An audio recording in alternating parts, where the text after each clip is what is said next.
Hi, welcome back to another video.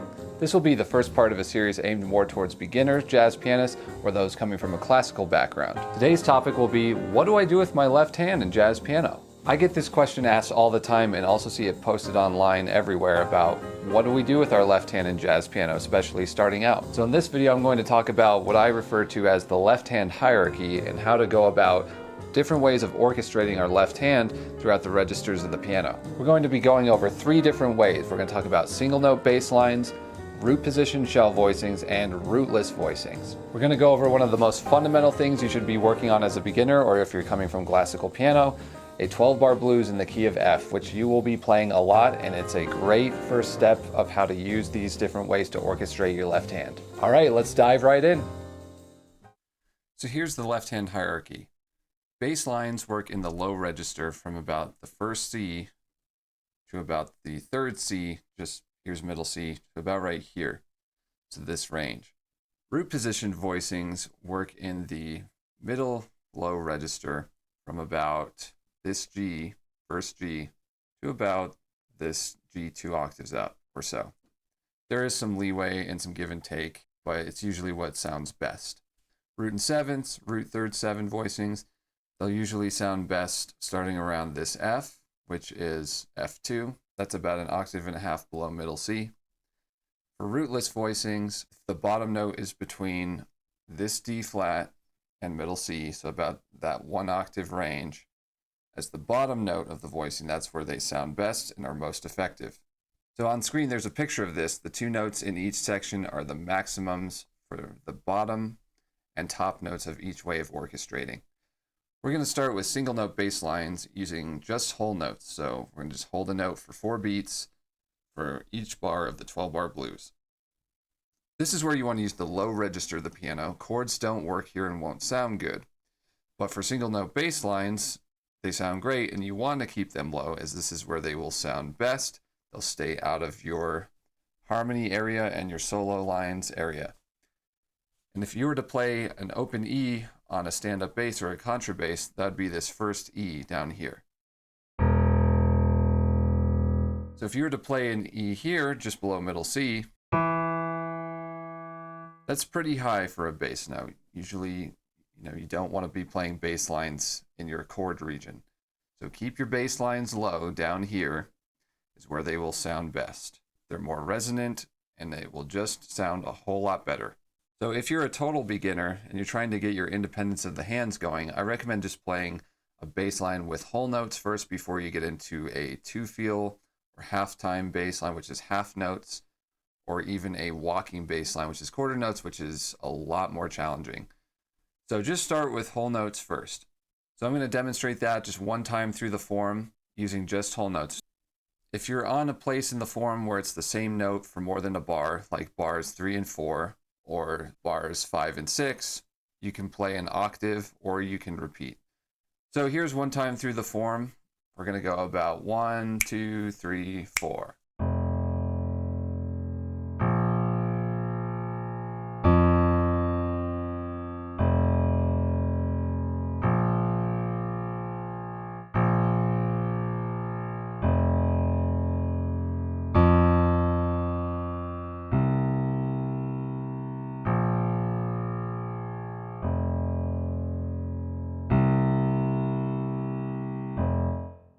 There's one time through the form. So you want to get very comfortable with that before you even start to add the right hand. You want to do a lot of choruses of just left hand alone.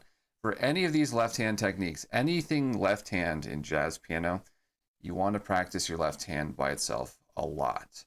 You essentially want your left hand to be more or less automatic so you don't have to think about it and you can focus more on your right hand. Because when you start to integrate both hands together, it becomes very challenging because there's a lot of independence. Your left hand's going to be doing things that are very different from the right. So you want to do a lot of left hand alone practice. So when you start to add your right hand, you want to be very, very simple with your soloing. Play short little motifs, or you can even just hold and sustain a note. You can play on the beat together or even on an off beat. I'm just going to demonstrate using just the F blues scale, just the F blues scale only as an example.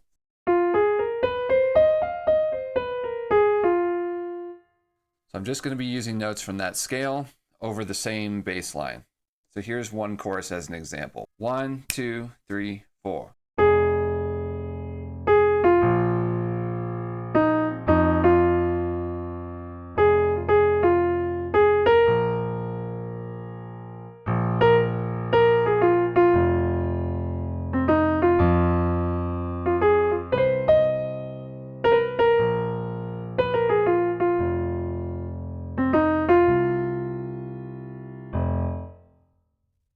So there's one time through the form.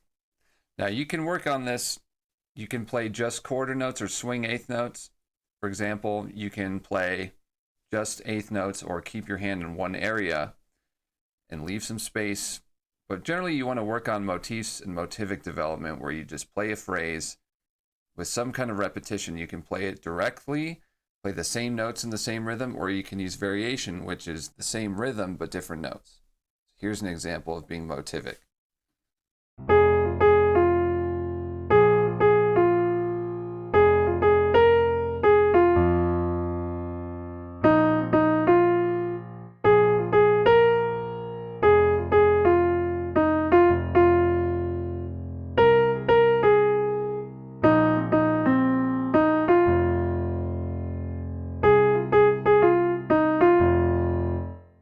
All right, so next we're going to get into root and seventh voicings, which is next up on the hierarchy.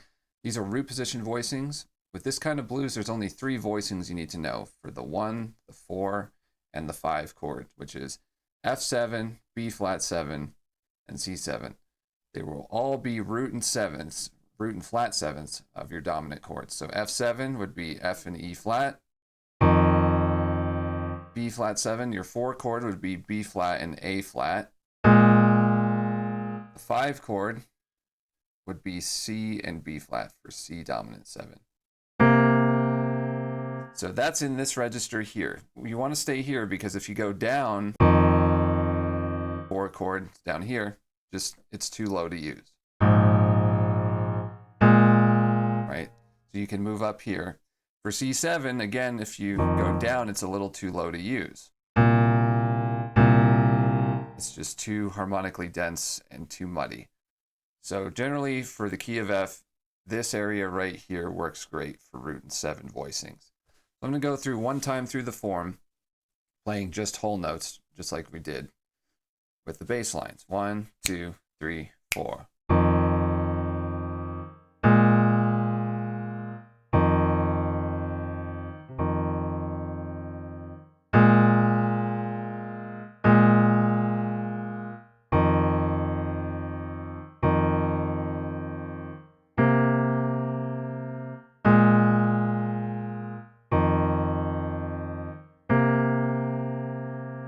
So same thing, you can improvise over that.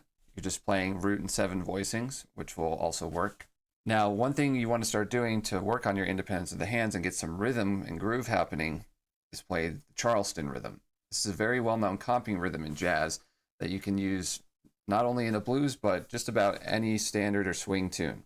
So what that is you play on the downbeat of beat 1 and the and of beat 2. So if we're thinking eighth notes, 1 and 2 and 3 and 4 and, you're going to play on beat 1 and the and of beat 2. So that would be like this.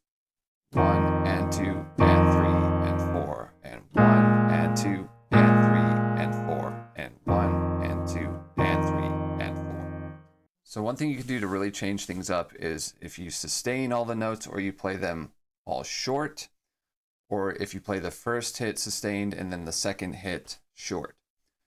So here's an example of the first hit sustained and the second hit short, one time through the form. 1, 2, 3, 4.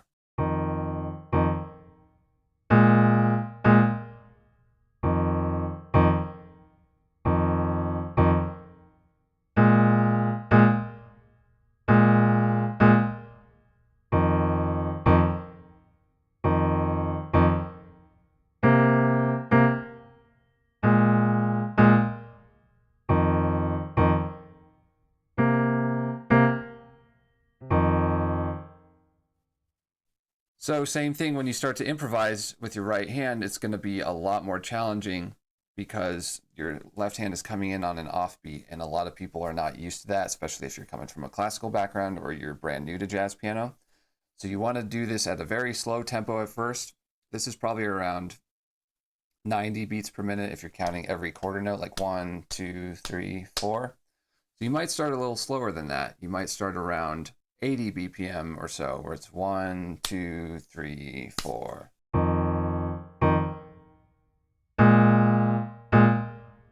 Just like that. And you want to get very comfortable with that in your left hand. When you start to add your right hand, be very simple. I would recommend just playing like one note per bar. You can sustain and hold the note, or just play a little motif and repeat it, just so you get used to it. The key is you want to have your left hand keep to that rhythm while your right hand can improvise over it without throwing off your left hand, without like your left hand getting out of place or losing the form. Now, one thing you can do too is if it's all sustained and you solo in your right versus all short hits in your left hand solo right, that's going to give a different feel. So here's just a quick example. If I did all sustained Charleston hits with some simple soloing in the right, I'm going to do that the first half through the form up to about the 4 chord, so bar 5. And then I'm going to switch to just short hits. And you'll see that it doesn't really matter what the right hand's playing. The left hand that really changes the feel and gives a different texture. 1, 2, 1, 2, 3, 4.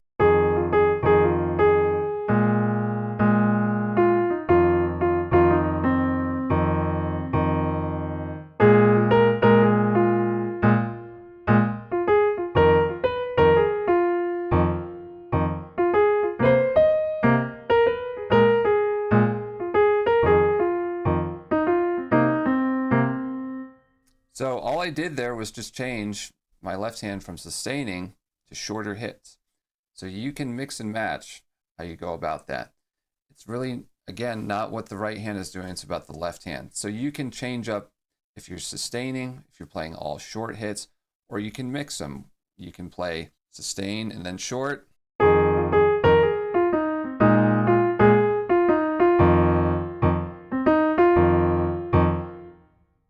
So that's what I'd recommend practicing, and I'd also, again, just try and do a lot of left hand alone before you start to include the right. So one thing you can do to make your root 7s a little more interesting, say getting to the 4 chord, is a quick half step above. You play the same notes just a half step above. This is called a half step approach or half step planing. It's very common in jazz piano. It gives a little more harmonic movement and interest. That would sound like this.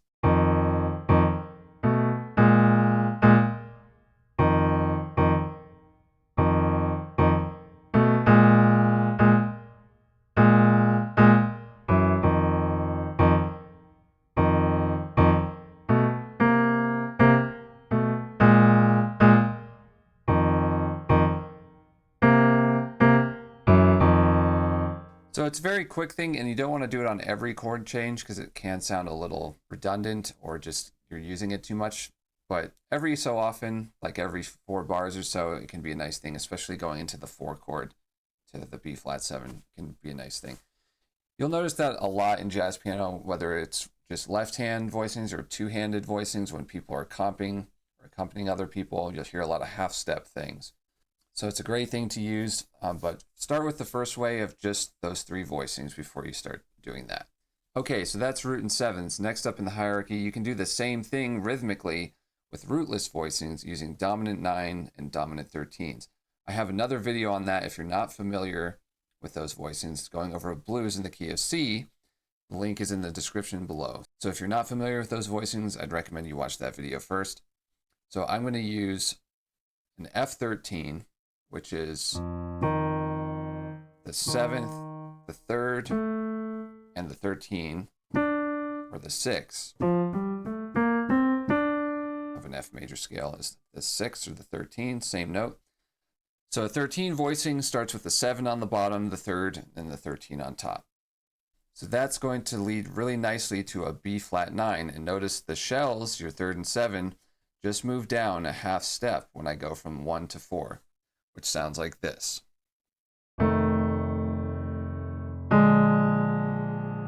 So when I play the 13 in there, the 13 is going to move down a whole step to the 9th of B flat 9, which is this. So we have 1, 3, 5, flat 7, 9. So the rootless voicings are just your third and 7 with the 9 or the 13. So B flat 9 would be third, flat 7, 9. So notice when I go from F13 to B flat 9, going 1 to 4, it's minimal movement. This is great because you have good voice leading and it's just hardly any movement for your left hand. And again, with these voicings, they work great in this register with the bottom note between middle C and the D flat below. So I'm going to start F13 because it sits a little lower than an F9, which I'll get to in a minute. So F13 will go really nicely to B flat 9. I'm just going to demonstrate with a left hand bass note and the right hand chord so you can hear the full harmony.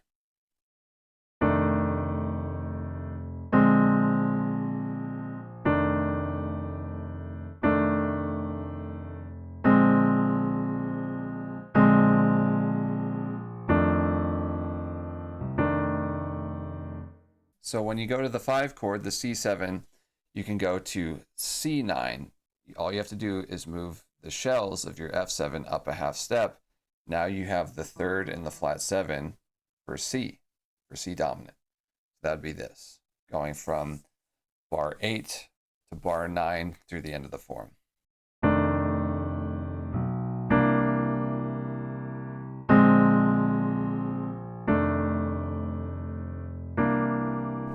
So notice when you go from 5 to 4, C to B flat, you literally just move everything down a whole step. So if you start F13, goes really nicely to B flat 9 for the 5 chord, you can go to C9. It's just a whole step up. And back, down a whole step, back to F13.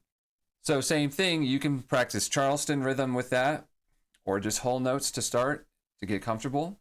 So here's one time through the form of just Charleston rhythm with rootless voicings, starting with an F13. 1, 2, 3, 4.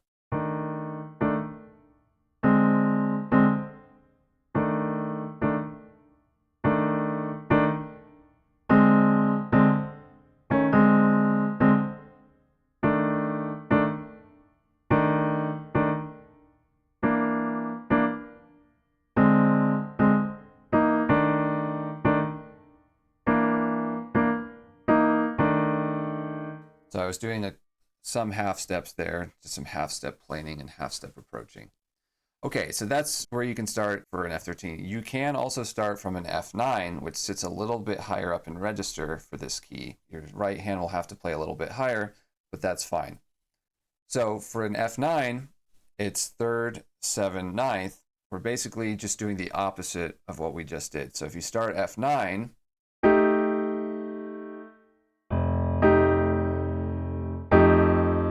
when you go to the 4 chord, B flat 7, your shells will just move down a half step.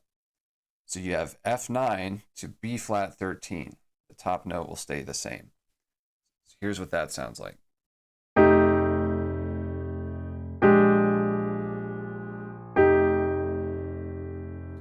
So we're just basically doing the reverse or the opposite of what we did. So if you start a 13, if you go to the 4 chord, it goes really nicely to the 9. If you start at a 9, going to the 4 chord, it goes really nicely to the 13. So when you do 5, 4, 1, 5 on the last 4 bars, bars 9 through 12, you can play a C13 to a B flat 13, just like we did a C9 to a B flat 9 down here. Here's going from bar 8 into bar 9 through the rest of the form.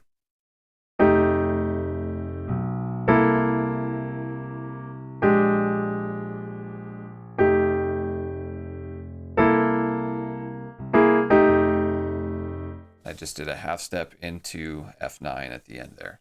So once you get comfortable with each of the 3 ways, which are single note bass line, root 7s, and then rootless, you can start to combine them, but I'd really recommend you go through multiple choruses or multiple times through the form of just one way and getting comfortable with that before you start to combine them. A lot of people ask me, well, how do I know when to shift, or how do I know when to go into a new technique?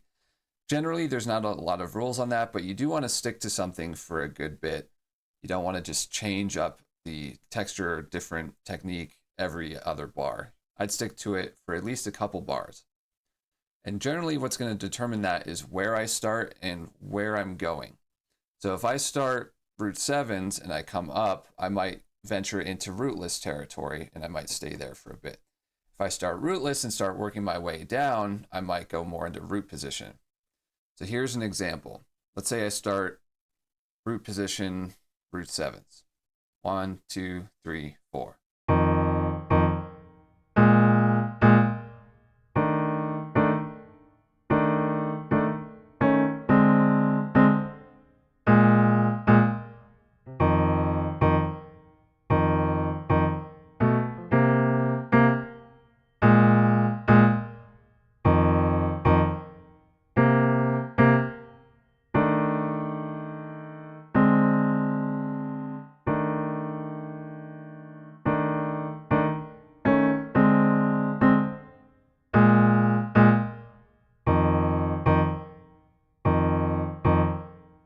So as you saw, I started root position, then rootless, and vice versa. If you're doing a bass line, depending, let's say I start with a bass line. As I start to come up in register, I might jump up to a root and 7th voicing like this. 1, 2, 3, 4.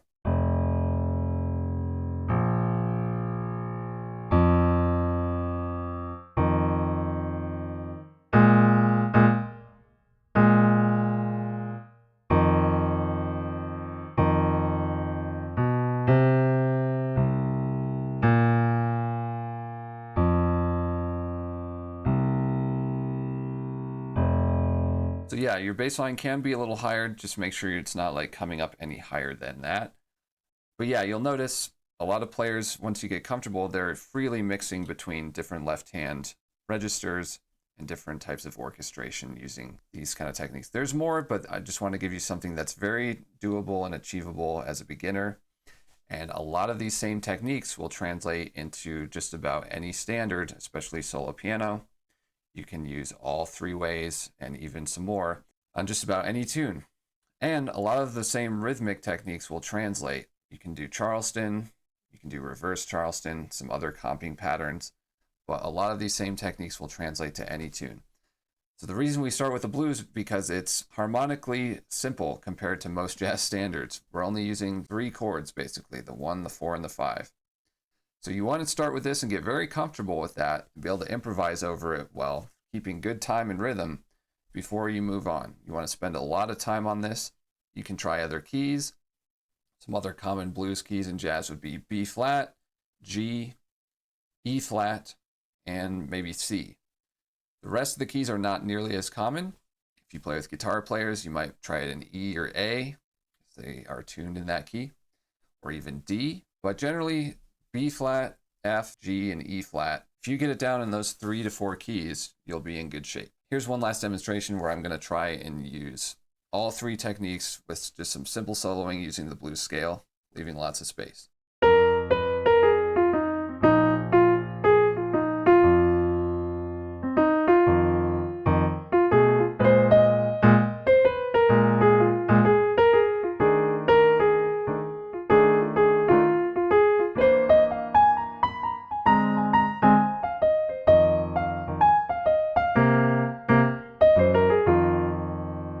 As always, if you liked the video, please hit the like button and subscribe to the channel. And leave a comment below. Tell me what was your biggest takeaway, or if you have any questions, what was your favorite left-hand technique? I'd love to know. Also, check out the description below for free guides on if you're new to jazz piano or if you're coming from a classical background. There's a free practice structuring guide on how to organize your practice if you're feeling lost or overwhelmed. And there's a free modes cheat sheet for all the modes of major and melodic minor harmony. Also, let me know if there's anything you want to see covered in a video, whether that's beginner, intermediate, or advanced. I'd love to know and cater more to what you want specifically. Thanks, and I'll see you in the next video.